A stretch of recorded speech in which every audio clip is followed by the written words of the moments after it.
Good evening, you're watching The Big Story. I'm Haryanto Diman coming to you live from the Straits Times newsroom.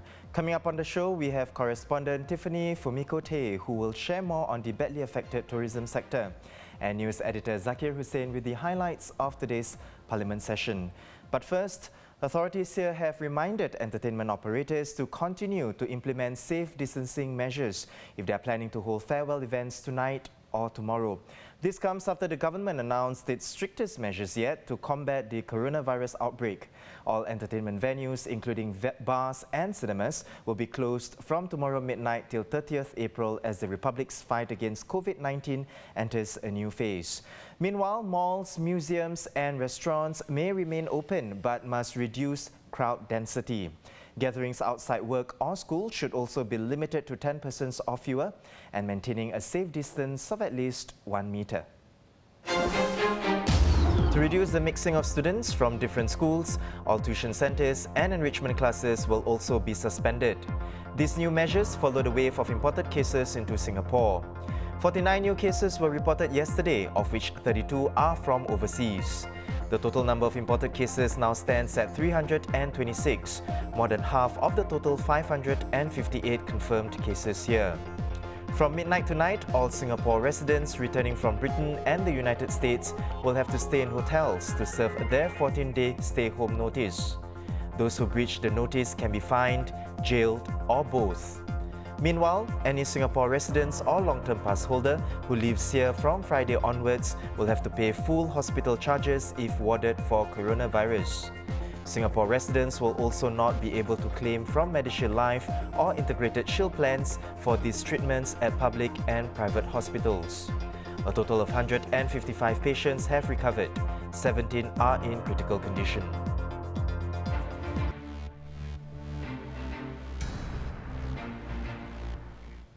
In Parliament today, members sat at a safe distance from one another.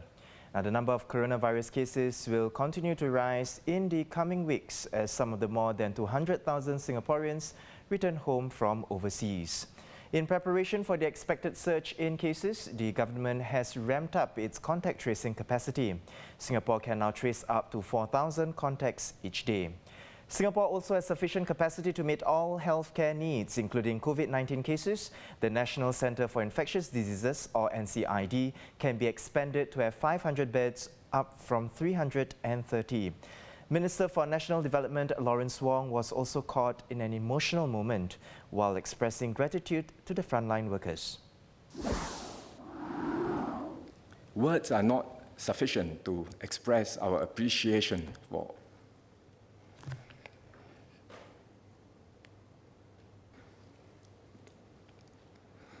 Mr. Speaker, words are not sufficient to express our appreciation for all of those who are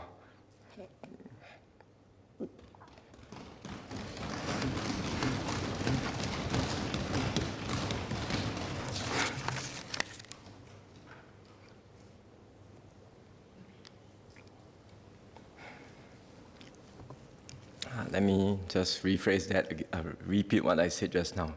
Words are not sufficient to express our appreciation for so many Singaporeans going all out to fight the virus.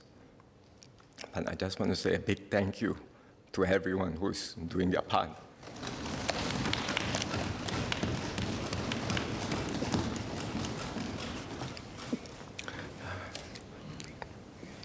Joining me to discuss more on the Parliament session earlier is news editor Zakir Hussain. Welcome, Zak. Hi. Now, Zak, the multi-ministry task force announced even stricter measures yesterday.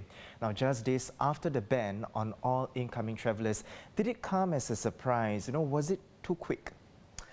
Well, actually, I don't think it was a surprise because if you remember, it's been about late last week. There was talk of safe distancing and having marked out queues for Singaporeans to kind of stand apart and so on, so you don't, you minimize contact with others.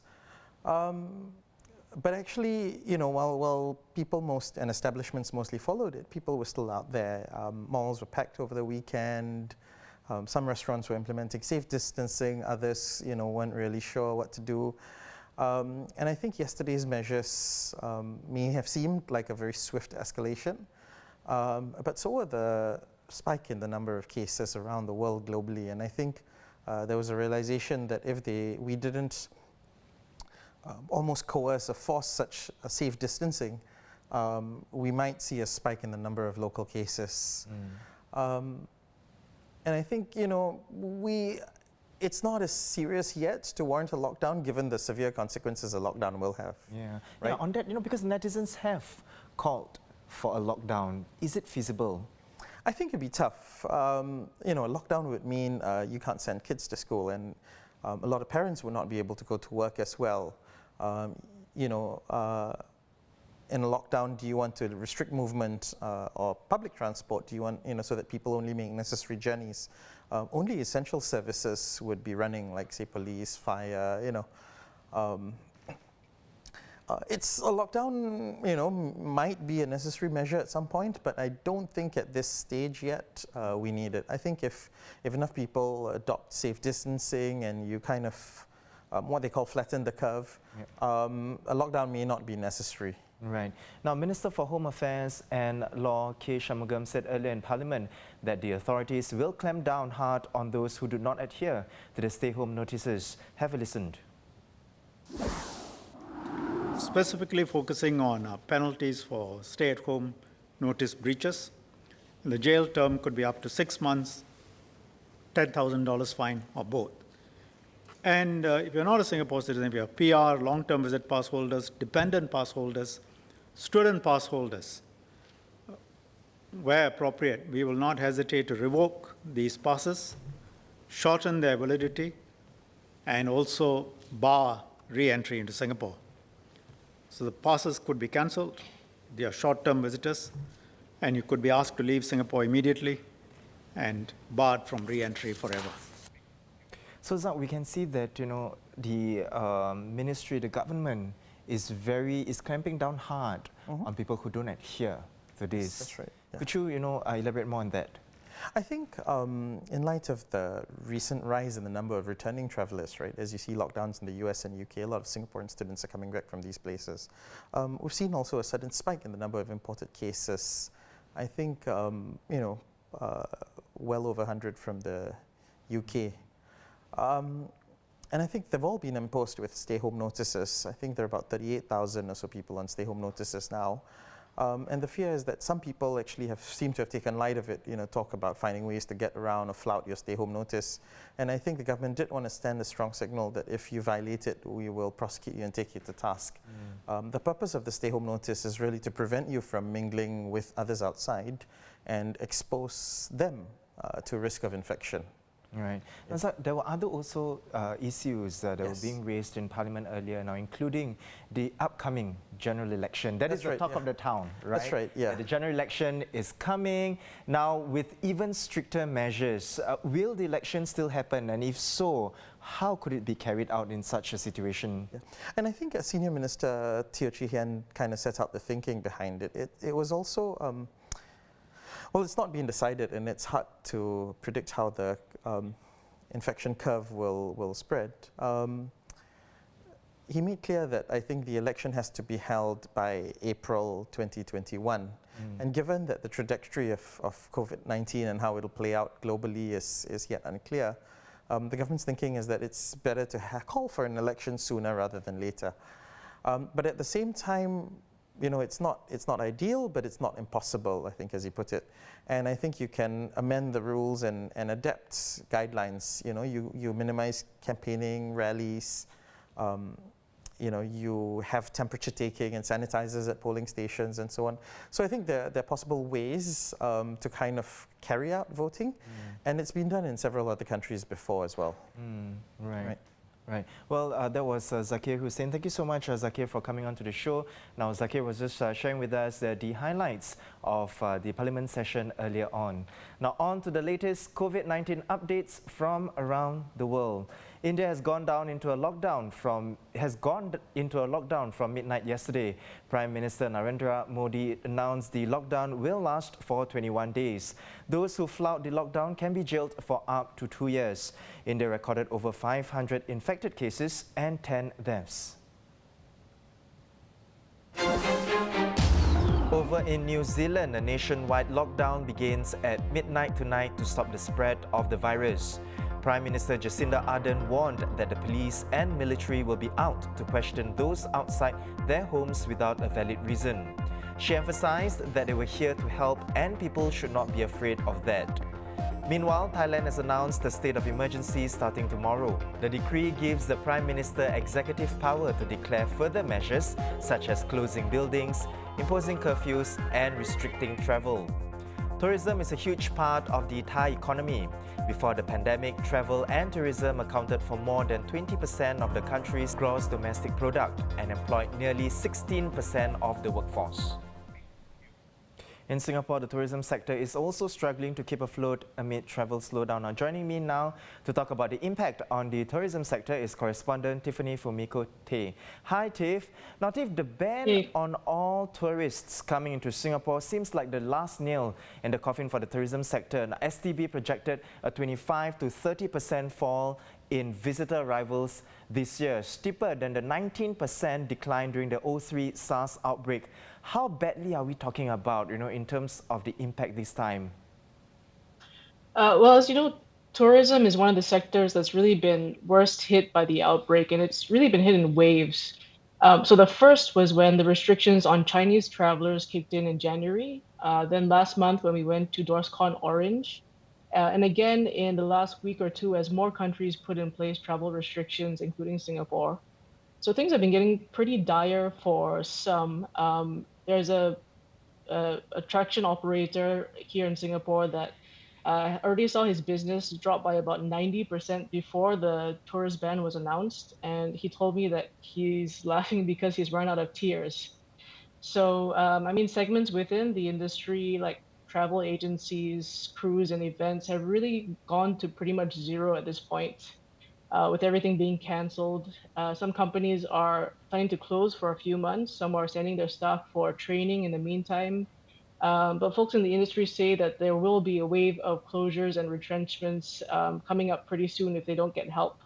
And a lot of them are looking to the second stimulus package that DPM Heng will be announcing tomorrow.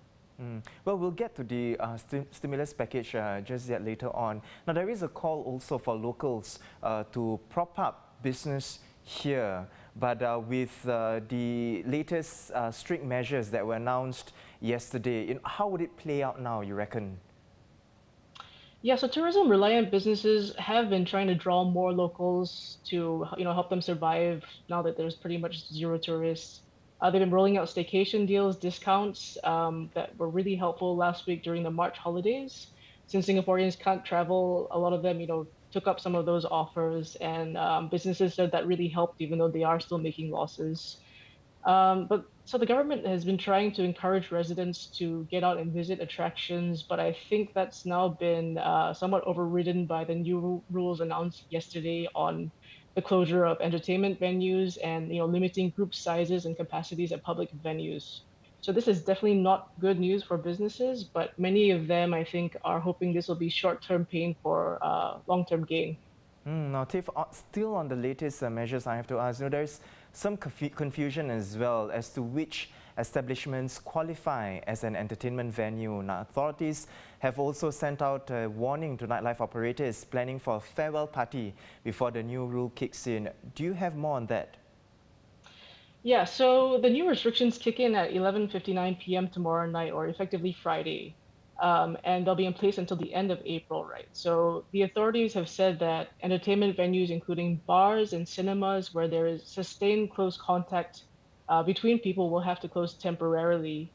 But there is some confusion as to whether this applies specifically to places with public entertainment licenses. So those would be like nightclubs, for example, places with live music, or if it extends to bars that operate as restaurants on restaurant licenses. And Minister Lawrence Wong has also said that casinos fall into the category of attractions, so they can stay open as long as they meet the new restrictions, and gyms and fitness studios as well. So what exactly qualifies as an entertainment venue is something we're still trying to get clarity on. I know malls and attractions are also now trying to work out how much they need to reduce their capacity by and how operations will need to change. As far as nightlife operators, some of them have announced, they're going to be holding these so-called farewell parties today and tomorrow before they have to close for a month. And the authorities are saying like, this is not such a good idea, sending out the reminder that, large-scale gatherings are not allowed.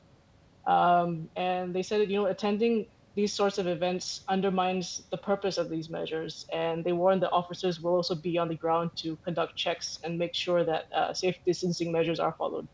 Yeah, definitely. Now, Tiff, let's go now to the second stimulus package that you mentioned. And you've spoken to some businesses as well. What are they hoping from this second stimulus package that will be announced by DPM Heng tomorrow? Well, help with rental and manpower has been at the top of the list, at least for hospitality, retail, and F&B businesses. The former chairman of the Association of Singapore Attractions, estimated that those two components make up about 85% of business costs for most attractions here. So it is a huge chunk for them. And there was some help for that in the first package, but businesses say they need more help with cash flow issues and also quicker disbursement of funds. So we've been seeing some of that second wave of aid already. The Manpower Ministry announced some measures yesterday, including foreign worker levy relief, and more help was also announced today for freelancers. So while all businesses and jobs likely can't be saved, hopefully a good number of them can survive long enough to see the recovery. Definitely all eyes on the second stimulus package that DPM Heng will announce tomorrow. Well, thank you so much, Tiffany. Now, that was correspondent Tiffany Fumikote on how the tourism sector is struggling to stay afloat amid travel slowdown during this coronavirus pandemic. Those are our top stories for today. For more news and videos, do log on to straitstimes.com. Once again, I'm Haryanto Diman. Join us tomorrow for more stories on The Big Story.